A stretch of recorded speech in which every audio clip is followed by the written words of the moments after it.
Well, I've had Red Dragon now for just over a month of absolute heaven. I've invented about every excuse in the book just to get to drive anywhere. I even offered to take Janine grocery shopping on a Sunday night at 9:30. She accepted. I even let her drive occasionally. Look at her sneaking up to the car so quietly and slowly. Gets her phone out, but once she's inside, she's gone.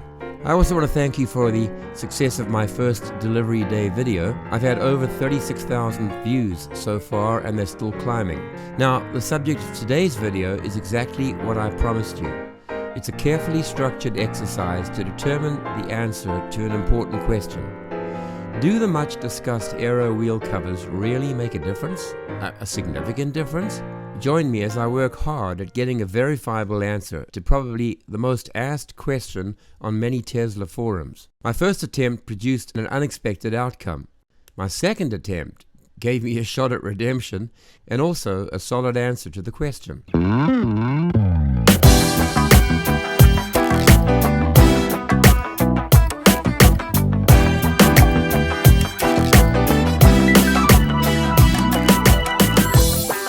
As long as I can remember, there's been intense speculation about the effect to which the Aero wheel covers extend the range in the Model 3. Somebody heard a factory employee talking about a 10% boost. I saw a test that talked about perhaps 4%. I'm out on day one of my evaluation.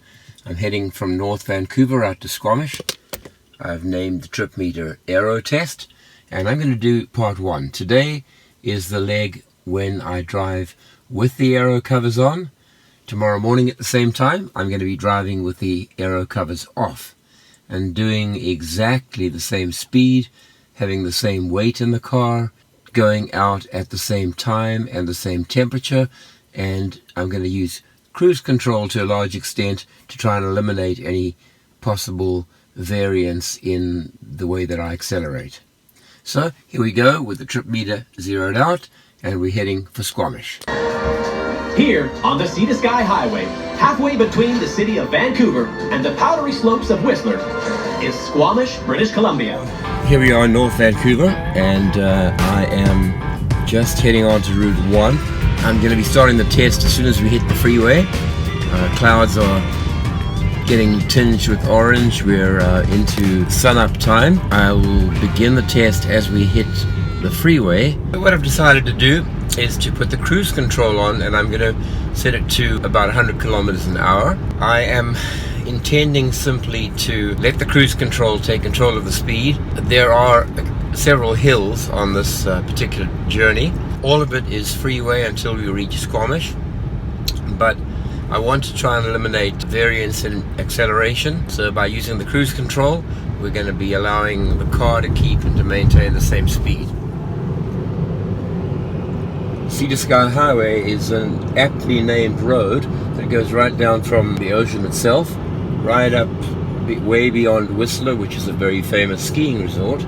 And the journey along Sea to Sky is beautifully scenic with the mountains, the Rocky Mountains rearing up into the sky, and I'm heading along here at sunrise, so it's just an absolutely gorgeous scene. So here we are in Squamish. I've traveled about 60 kilometers. It was pretty difficult because I was not able to put it on cruise control for the whole trip.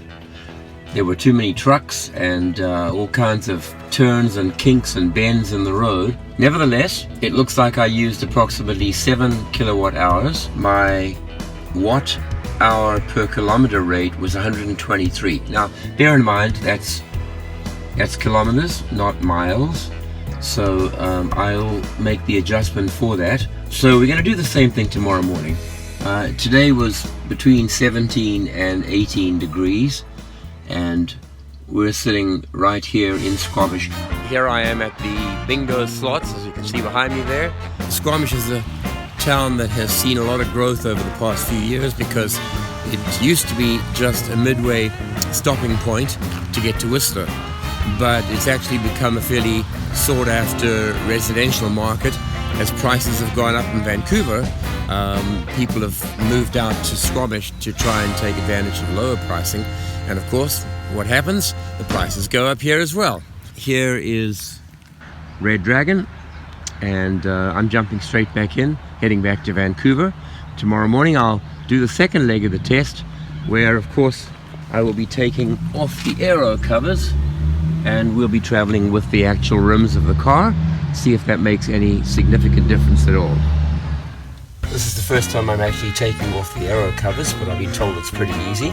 Start with the inflator valve, put your fingers behind the cover and your thumbs against the tire, and then just exert a little force. And we're going to do this and work our way around, and it comes off just like that. So there's the Aero cover off the wheel, and here are the rims, the actual steel rims below. You can see the brake rotors. There are the bolts which you can cover. They sell a kit that includes a Tesla central logo which fits in there, and lug covers onto there. So pretty easy to get them off. I'm going to do the other two and then we'll get going. Now that we've got the covers off, we can take a closer look at them, and they're actually beautifully designed. Look at the back, and these are the clips that fasten onto the rim and the spokes of the rim. That central unit is the Tesla logo, and you can go into the Tesla store and you can purchase one of these caps and 5 lug covers for each wheel. So if you do ride with this off your car, you're able to apply the kit, the centerpiece, and the 5 lug covers, and your rims look very good. But I am impressed with the Aero cover. I love the design. I started off really not loving it, and after a while you get to realize that this is such an integral part of the car, of the original conception of the design, and if it really improves the range, it's totally worth keeping it on. So there it is. Squamish is the destination on today's test run, and yesterday I did the same run. It's threatening to rain this morning, but it's not raining, so the conditions are as close to yesterday's as possible. The test yesterday used the Aero covers. The run today is just using the bare wheels. So on the left are all of the islands and the Howe Sound, and Vancouver Island is behind there, temporarily blocked from view, but there we are. This is one of the most beautiful routes in British Columbia, and this Sea to Sky Highway is a wonderful way to take in the countryside. So one of the challenges of filming a comparative test such as the one that I'm doing now is that it's really difficult to get all of the conditions to be exactly the same. So for example, we're experiencing a little bit of rain right now. It's not anything that's changed my speed, but who knows whether wet roads will make a difference to traction. Second thing that we do try and account for is the initial state of charge of the battery. So before I left, I made sure that the battery was at 80% of charge yesterday, 405 kilometers, something like that, and today it was 81%, 408 kilometers. So I tried to standardize the initial state of charge. One of the other things, of course, are environmental conditions. Yesterday we were at 17 degrees Celsius, and today, according to the information on my computer screen, we're at 15. So does that difference of 2 degrees make much difference in the range? I'm not sure that it would. I don't think it would. So the variables you need to control are the initial state of charge, making sure you're doing the same route, trying to match environmental conditions so that they're the same on both days that you're running, keeping your speed constant, definitely. Those are a few of the variables. So we're approaching an area called Shannon Falls. The name just might sound familiar to you. 3 or 4 days ago we had an absolute tragedy here where 3 young people were swept right over the falls and they died in the pool below, trapped underneath. The girl had fallen into the pool, and apparently her boyfriend and the other guy that was there had jumped in to try to save her, but all 3 of them tragically had drowned. it turns out that all three were actually pretty well-known vloggers, and they vlogged for a travel channel. That's a tremendous tragedy, but it shows again that you have to take nature seriously. And Shannon Falls is in a park, so they closed the park for the next 4 days while the police investigated. Down on the bottom you can see it ahead. There's a building there. It's a bingo, well, some kind of gambling joint, I'm not sure. And there's a huge statue of a lumberjack resting against a log with his axe. It's probably 20 times the size of a man. So we're going to stop there again, and we'll get out and just walk around a little.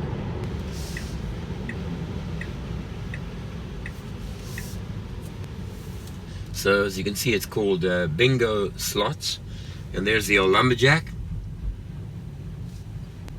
And I pulled into the parking lot yesterday. We'll just do the same, and then I'm going to check the gauge.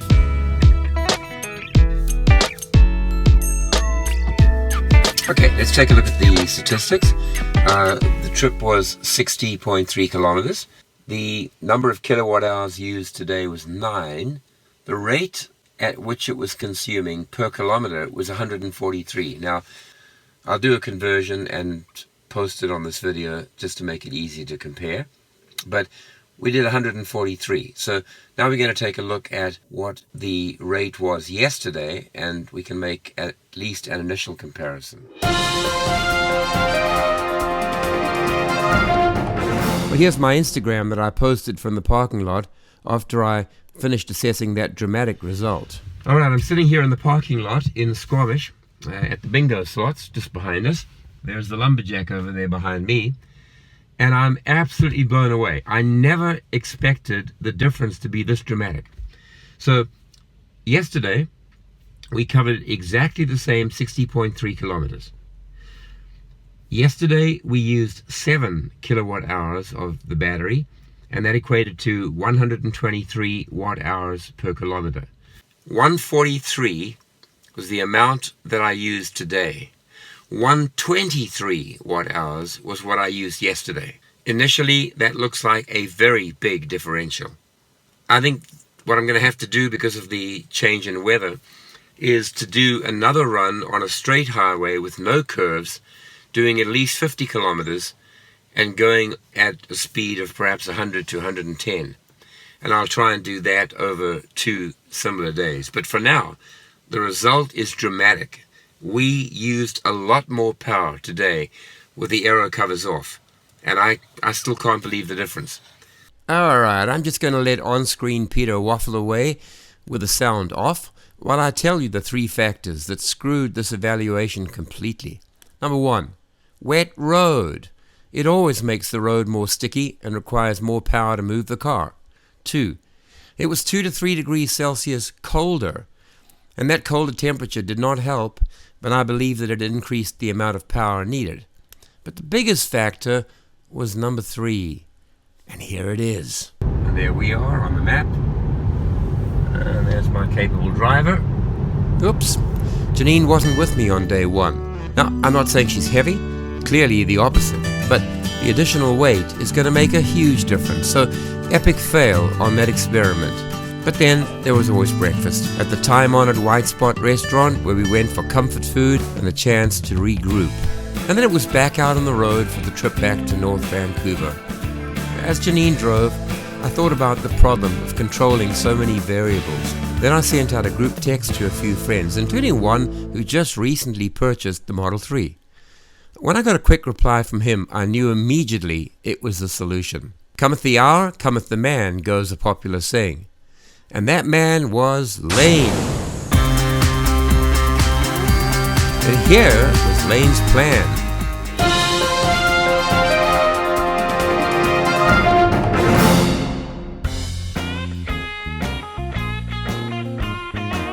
So, as you know, I did the comparison test all the way to Squamish this morning, and I was shocked. I was blown away, and I think it must be wrong. So, I got a good friend, Lane DeToy, and he has a blue Model 3 exactly like mine. So, what we're going to do now is we're both going to travel on the same road. Come on in. Okay, we're both going to travel on the same road. I've taken the Aero covers off. Lane's got the aero covers on. We're going to go at the same speed. We're going to go with the same air conditioning. We're going to go with the same cruise control. And we're simply going to go out until we've done 30K or something like that. And we're going to turn around, reverse it, and try the same. And that way we've guaranteed weather, we've guaranteed speed, we've guaranteed road conditions, we've guaranteed driving style, and this should be a valid comparison. So let's get going. So what I'm going to do is I'm going to zero my trip meter here. Okay, let's do the trip B. I want to zero that, and we're going to reset it. I'm going to do the same in mine right now. So we're entering the highway now. This is Highway 1. Peter is following me. We're going to maintain the same speeds, the same settings. Come back, okay? Well, we have to stop there because we have to check the trip meters. Okay. Photograph the code. Yes, so I'll turn off on 152nd and we'll find a place to stop there. Okay, that sounds good. Okay, Yeah, so we go right over the bridge, go to 152. sounds good. Okay, perfect.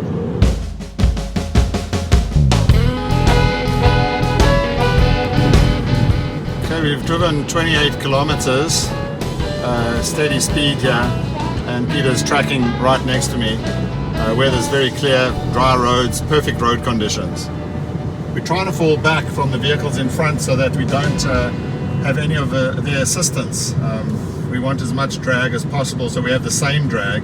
So I'm falling back from the truck in front. I don't want that vehicle to be affecting my consumption here, so that we can get as accurate as a reading as possible.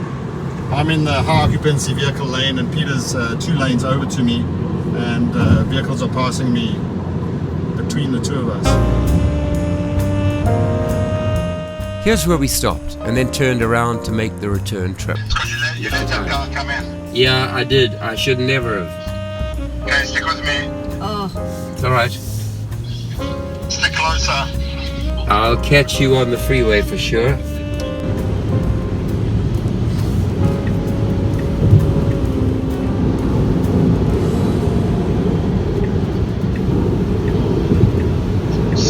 Stunning sky next to me. Okay, go for it.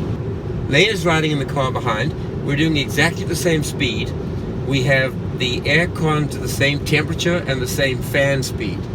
We are driving manually and not putting it into cruise control. We have the same state of charge. The road conditions and the weather are obviously the same because we're traveling one behind each other. So as far as I can tell, we've unified most of the settings with one big difference. I've taken off the aero covers. My friend Lane back there has got his aero covers on. So we're going to see just how much difference there is, if any. If there's no difference, we'll all be taking the covers off. So that's all I'll say for now, and we'll get back to Vancouver and check the results.